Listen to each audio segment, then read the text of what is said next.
సేవకుడు, ఇంగ్లీష్లో దాన్ని సర్వెంట్ అన్నారు, లేదా మేడ్ అన్నారు. అంటే ఏంటిది? పని చేసేవారు కదా. ఒక యజమాని దగ్గర జీతానికి పని చేసేవాడిని సేవకుడు అంటారు. ఏలియా దగ్గర ఎలీషా పనిచేశాడు. ఎలీషా దగ్గర ఎవరు పనిచేశాడు? ఏలియా దగ్గర ఎలీషా పనిచేశాడు. ఎలీషా వెళ్ళిపోయిన తర్వాత సేవకుల నుంచి దేన్ని తీసుకొచ్చాడు? యజమానికి తీసుకొచ్చాడు. అందరు ఇక్కడే ఉన్నారా? ఏలియా దగ్గర ఎలీషా పనిచేశాడు. ఏలియా వెళ్ళిపోతూ పనివాడైనా లేకపోతే తన సేవకుడైన ఎలీషాని ప్రేదములరా ప్రవక్తగా చేసి వెళ్ళాడు. అర్థమవుతుందా?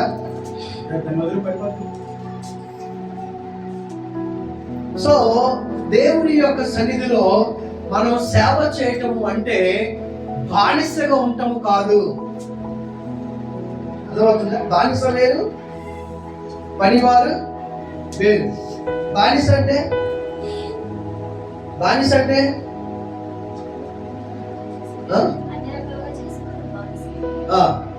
ఇంకా పనివాడు అంటే జీతాల కోసం పనిచేసేవాడు. బానిసకి పనివాడికి తేడా ఏంటిదంటే బానిస జీతం ఆశించకుండా పనిచేస్తాడు. యోసేపు బానిసగా ఐగుప్తుకి తీసుకువెళ్ళబడ్డాడు. అర్థమైందా?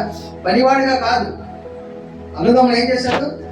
అమ్మేస్తే ఆడు సంతలో వెళ్ళిపోయి ఎవరికి అమ్మేశాడు? పోతీఫరుకి అమ్మేశాడు. బానిసగా వెళ్ళాడు. దేవునికి స్తోత్రం కలుగును గాక. కనుక బానిస వేరు, పనివారు వేరు. ఈ దినాన దేవునికి పనివారు కావాలి, బానిస కాదు. హల్లెలూయా. ఏలియా దగ్గర ఎలీషా పనివారుగా ఉన్నాడు. ఆ తర్వాత ప్రమోషన్ ఏంటంటే యాజకుడిగా లేకపోతే ప్రవక్తగా పిలువబడ్డాడు.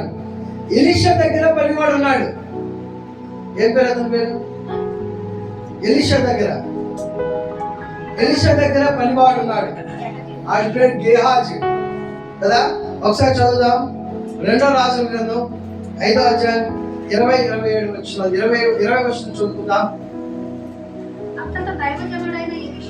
అంతటా దైవజనుడైన ఎలీషాకు సేవకుడగు గేహాజీ చాలు. గేహాజీ అనేవాడు ఉన్నాడు అక్కడ. మళ్ళీ చెప్తున్నాడు, ఏలియా పనివాడు ఎలీషాకు పనివాడు గేహాజీ. ఏలియా పనివాడైన ఎలీషా ప్రవక్తగా మార్చబడ్డాడు. ఎలీషా పనివాడైన గేహాజు శాపగ్రస్తుడైపోయాడు. ఎందుకంటే ఏలియా దగ్గర నమ్మకముగా పనిచేశాడు, ట్రాన్స్పరెంట్ గా ఉన్నాడు. అర్థమవుతుందా? ఎలా ఉన్నాడు? నమ్మకంగా ఉన్నాడు, ట్రాన్స్పరెంట్ గా ఉన్నాడు, పారదర్శకంగా ఉన్నాడు. ట్రాన్స్పరెంట్ అంటే పారదర్శకత అంటే ఏంటి అర్థం? పారదర్శకం కలిగినటువంటి అర్థం ఏంటి? ట్రాన్స్పరెంట్ గా ఉండటం అర్థం ఏంటి? తేటగా. ఇంకో మాటలు చెప్పాలంటే అలా కాదు, క్లియర్ గా ఉన్నాడు. ఇప్పుడు ఈ అర్థం ట్రాన్స్పరెంట్ ఇది కదా. బయట ఏం జరుగుతుందో నాకు కనబడుతుంది, అలాగే బయట వారికి నేను కనబడతాను. మనము దేవుని దృష్టిలో అలా ఉండాలి. మనం చాలాసార్లు ట్రాన్స్పరెంట్ గా ఉండాం, చాలాసార్లు ప్రియములారా దేవుని దృష్టిలో కనబడం. మనకు దేవుడు కనబడాలి కానీ మనము దేవుడికి కనబడటానికి ఇష్టపడం. గేహాజీ పరిస్థితి అదే. నమ్మకత్వాన్ని కోల్పోయాడు గేహాజు. అందుకే ఎలీషా తర్వాత ఎలీషా ఎలాగైతే ప్రవక్త అయ్యాడో ఎలీషా తర్వాత ప్రవక్తలు లేరు. ఎందుకు? నమ్మకంగా లేరు. ఎలీషా దేవుని మహిమను కోరుకున్నాడు. ఒకసారి చదవండి రెండో రాజుల గ్రంథం 5:16. ఎలీషా, ఎవరి సన్నిధిలో నేను నిలబడి ఉన్నాను, ఇశ్రాయేలు దేవుడైన ఆ యెహోవా జీవము తోడు నేను ఏమీ తీసుకోను అని చెప్పాను. ఎంత బతిమిలాడినా దేవుడు వద్దంటే దేవునికి స్తోత్రం కలుగును గాక. 19వ శతాబ్దంలో పంజాబ్ రాష్ట్రంలో భగత్ సింగ్ అనే ఒక ఆయన జన్మించాడు. ఆయన బైబిల్ చింపివేశాడు. దేవుడు అంటే పడేది కాదు. క్రైస్తవులు దేశద్రోహులని పిలిచి చాలా హేళన చేసేవాడు. దేవుడు అతన్ని పట్టుకున్నాడు. నిజంగా మనం చాలా ఆశీర్వాదకరమైన విషయం ఏంటంటే ఆయన పంజాబ్ లో రక్షింపబడినప్పటికీ ఆయన హైదరాబాద్ లో పరిచయం చేశాడు. ఆయన పరిచయ దినాల్లో దేవుడు ఏది చెప్తే అది చేసేవాడు. ఏంటి దేవుడు ఏది చెప్తే అది చేసేవాడు. ఒకరోజు ఆయన మోకరించి ప్రార్థన చేస్తున్నాడు. 1,00,000 రూపాయలు అర్జెంట్ గా కావాలి, పని కోసం, దేవుని పని కోసం, దేనికోసం, చర్చి మందిరానికో దేనికో కావాలని ప్రార్థన చేస్తున్నాడు. ప్రార్థన చేస్తుంటే ఈ లోపు అక్కడ ఆ సేవకులు వచ్చి చెప్పారు, అయ్యా మీకోసం ఎవరు కలవటానికి వచ్చారు అంటే, సరే అని ప్రార్థన మానేసి ఆయన కిందికి వస్తే ఒక ఆయన 1,00,000 రూపాయలు చెక్కించాడు. నేను ప్రార్థన చేస్తున్నాను, దేనికోసం? 1,00,000 రూపాయలు కావాలని ప్రార్థన చేస్తున్నాడు. ఆయన హాల్లో వెయిట్ చేస్తున్నాడు. రాగానే 1,00,000 రూపాయలు చెక్ తీసి ఇచ్చి, అయ్యా మీకు కానుక ఇవ్వాలనిపిస్తుందని తీసుకొచ్చి ఇచ్చాడు. చాలా థ్యాంక్ యూ అని నేను ప్రార్థన చేసి పంపించి ఆయన గదిలోకి వెళ్ళి, ప్రభు నువ్వు 1,00,000 రూపాయలు ఇచ్చేందుకు స్తోత్రం అని చెప్పాను. దేవుని స్వరం చెప్తుందంట, ఇది నేను ఇచ్చింది కాదు, ఇది తిరిగి ఇచ్చాడంట. అలాగే ఏం చెప్తా,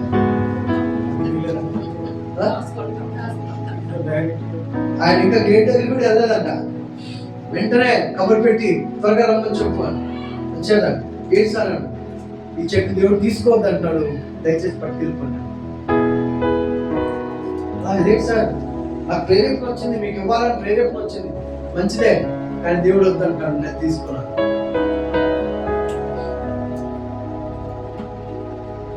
నిజానికి మన అవసరం తీర్చాడు దేవుడు అని స్తోత్రం చెప్పేసి మళ్ళీ ప్రార్థన కూడా చేయమన్నాం కదా, కానీ ఆయన వదిలేశాడు.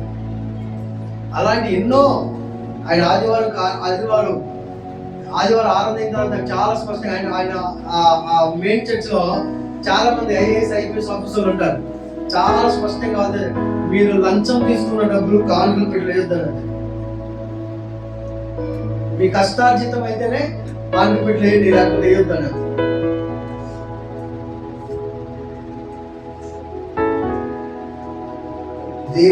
దేవుని పని న్యాయమైన డబ్బుతో జరగాలి. దేవునికి స్తోత్రం. హల్లెలూయా.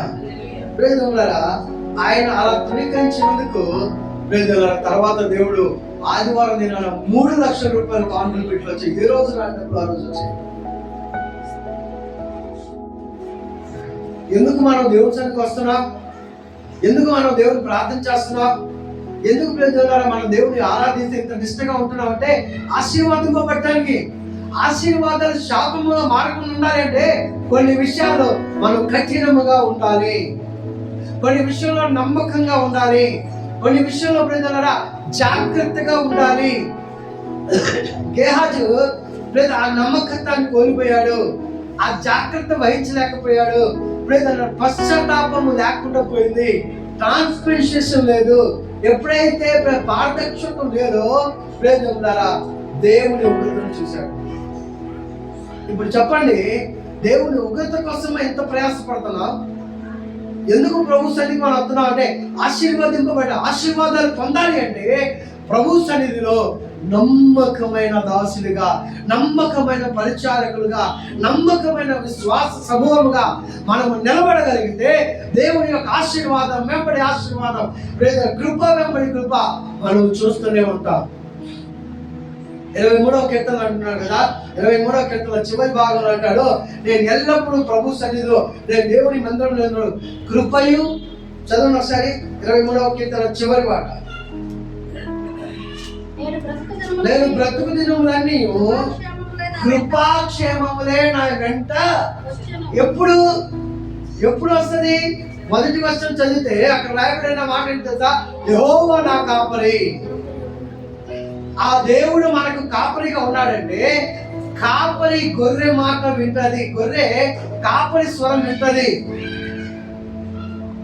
గొర్రె కాపరి స్వరం విన్నట్లుగా మనము దేవుని స్వరము వినేవాడుగా ఉన్నామా? వినేవాడిగా ఉంటే ఆశీర్వాదాలు వస్తాయి చిరకాలం. నా బ్రతుకు దినములన్నీ కృపాక్షేమములు నా వెంట వస్తాయి. ఆశీర్వాదాలు రావాలంటే మనం కొన్ని వదులుకోవాలి. అందులో దేవుడికి ఇష్టమని చాలా ఉన్నాయి. దేవుడు వద్దన పని చేస్తూ శాపాన్ని కొని తెచ్చుకుంటున్నా. దేవునికి స్తోత్రం కలుగును గాక. హల్లెలూయా, హల్లెలూయా. దేవుడు చేయమని చెయ్యి అని ఈ పని చెయ్యి అని చెప్పిన పని చేయకపోవడం కూడా శాపమే. ఈ పని చేయొద్దని చెప్పి మనం చేసిన శాపం కనుక జాగ్రత్త. గేహాజీని ఎలీషా ఎన్నుకుంది శాపం కోసం కాదు.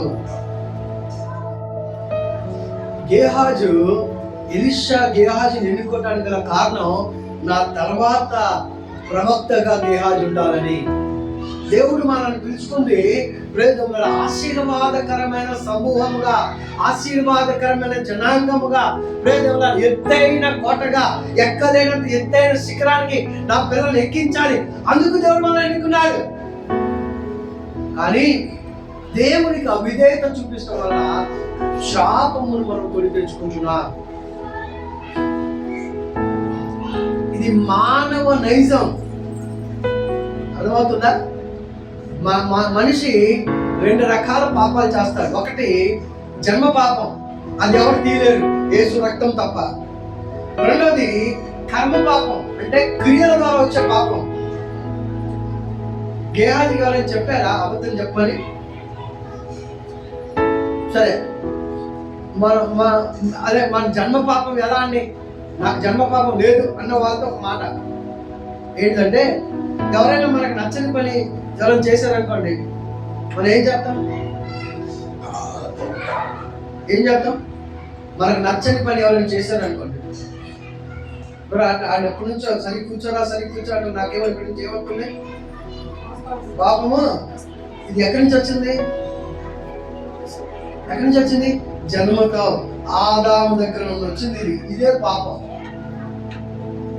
అసూయ. ఎదుటివాడు బాగా ఎదిగిపోతుంటే మనకు తెలియకుండానే మనకు అసూయ వచ్చేస్తుంటారు. అదే జన్మ పాపం. అబద్ధం. మనకు తెలియకుండానే అబద్ధం ఆడుతుంటాం. చాలాసార్లు అబద్ధాలు ఆడుతుంటాం కదా. ఎక్కడ ఉన్నారంటే ఇదిగో పక్కనే ఉన్నారు. ఎక్కడ పక్కనే ఎక్కడ అంటే ఇప్పుడు పక్కనే ఉన్నారంటే రిపీట్, నా పక్కనే ఉన్నాడు. యేసు ఎక్కడ ఉన్నాడు? ఎదురు ఉన్నారు. యేసు ఫోన్ ఎక్కడ అంటే మీ పక్కనే అన్నాడు అనుకోండి, అదేంటి? అది అబద్ధమా నిజమా కదా? అది ఎవరు చెప్పారు? ఎవరైనా చెప్పారా? మనకి ట్రైనింగ్ ఇచ్చారా ఏదో అబద్ధాలు ఆడాలని? జన్మతో వచ్చిన ఇవన్నీ జన్మ పాపం. ఇది ఎలాగ పోతుందంటే దేవుని సన్నిధిలో మనం నమ్మకంగా ఉంటే పోతాయి. నేను ట్రాన్స్పరెంట్ గా ఉంటానండి అని కొంతమంది అంటారు, మంచిదే. కానీ ఉంటున్నారా? ఎంత ట్రాన్స్పరెంట్ గా ఉన్నా ఎక్కడో చోట చిన్న అబద్ధమైనా ఆ అబద్ధం ఆడినప్పుడు పశ్చాత్తాపడే మనస్తత్వం ఉండాలి. గేహాజ్ పశ్చాత్తాపడలే. గేహాజ్ నువ్వు వెళ్తుంటే నేను చూశాను కదా, నా ఆత్మ నీతో రాలేదా అంటే, అయ్యా క్షమించయ్యా అని మాట రాలేదు. అలా చెప్తున్నాడు అంతే. అయితే ఆ కుష్ఠరోగికి వచ్చాడు. కుష్ఠరోగి వచ్చిన తర్వాత అయినా కనీసం పశ్చాత్తాపడి క్షమించడానికి ఆయన కాలు పెట్టుకోలేదు. అలా వెళ్ళిపోయాడు అక్కడి నుంచి అంతే. వచ్చే నీకు వస్తాడు, నా దగ్గర రోడ్డు డబ్బు ఉంది, ఆ డబ్బుతో బాగు చేయించుకుందాం అనుకున్నాడేమో. కానీ ఏమైంది? కుష్ఠరోగము బైబిల్ గ్రంథంలో లేదా శాపగ్రస్తుతో సమానము. శాపగ్రస్తుని యూదులు ఇశ్రాయేలు ఎవరు దగ్గరికి రానివ్వరు. వాళ్ళు ఊరు బయట ఉండాలి. ప్రజలకు వాడికి ఎంత డబ్బున్నా కుష్ఠరోగం వచ్చిందంటే వాడు ఊరు బయట ఉండాలి. కుష్ఠరోగం తగ్గాక యాజకుడి దగ్గరికి వెళ్ళి అయ్యా నా కుష్ఠరోగం తగ్గిందని చూపించి యాజకుడు సర్టిఫై చేయాలి. మోషే ధర్మశాస్త్రం కానికిచ్చి సర్టిఫై చేస్తే అప్పుడు వాడు ఊళ్ళో కావాలి. అది కుష్ఠరోగానికి ఉన్న పెద్ద సమస్య. కనుక బాగా ఆలోచించండి, దేవుని సన్నిధిలో శాపగ్రస్తుల కోసం మనం పిలవబడలేదు. నువ్వు దేనికోసం పిలవబడ్డా? ఆశీర్వాదములకు పిలవబడ్డా. ఆశీర్వాదాలు ఎలా వస్తాయి? దేవుని మాటలు వింటే వస్తుంది. వినుట వలన విశ్వాసం కలుగును, విశ్వాసం వలన రక్షణ పొందుతాం, రక్షణ వలన దీవెన వస్తాయి. కనుక దేవుని సన్నిధిలో మనము ఆశీర్వాదింపబడ్డానికి పిలువబడ్డా కాబట్టి ఆశీర్వాదింపబడటానికి 7 మెట్లు ఉన్నాయి. ఒక్కొక్కటి చెప్తామా? ఎన్ని మెట్లు? ఇక్కడ పైకి రావడానికి ఎన్ని మెట్లు ఎక్కారు? లెక్క పెట్టారు. 8, 16 మెట్లు.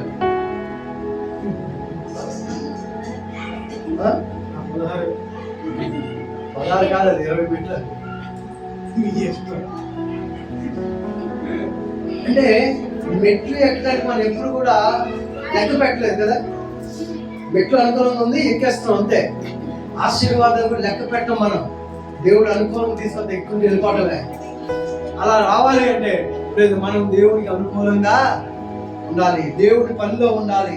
దేవుని పని విషయంలో, సంఘ క్షేమం విషయంలో మనం కనప్రేదం ద్వారా దేవుని సన్నిధిలో నిలబడి ఉంటే ఆశీర్వాదాలు మనకు వెంబడి వస్తూనే ఉంటాయి. మొదటిది దేవుని మాట వినాలి. రెండవది రక్షింపబడిన వారి ఉండాలి. మూడవది రక్షింపబడిన మనము ప్రతి ఆదివారం ఆ బలాలను ప్రతిసారి పాలు పొందాలి. రక్షింపబడటం అంటే మారు మనసు పొంది పాపమును విడిచి బాప్తిసం పొందుకోవటం రక్షింపబడటం. నాయన అది పట్టదనుకో, ఇట్లా ముందు చాలా కష్టం అయిపోతుంది. అప్పుడు వచ్చే కాలు చేసి కట్టేస్తాను. ఓకే, సో దేవుని సన్నిధిలో రక్షింపబడిన మనము దేవునికి అనుకూలంగా మనం బ్రతకాలి. మనుషులకు కాదు, మనుషులకు కనబడవాలని కాదు, దేవునికి కనబడాలని మనం బ్రతకాలి. మనుషులను మెప్పిష్టం కాదు, దేవుని మెప్పించడానికి మనం నిలబడగలగాలి.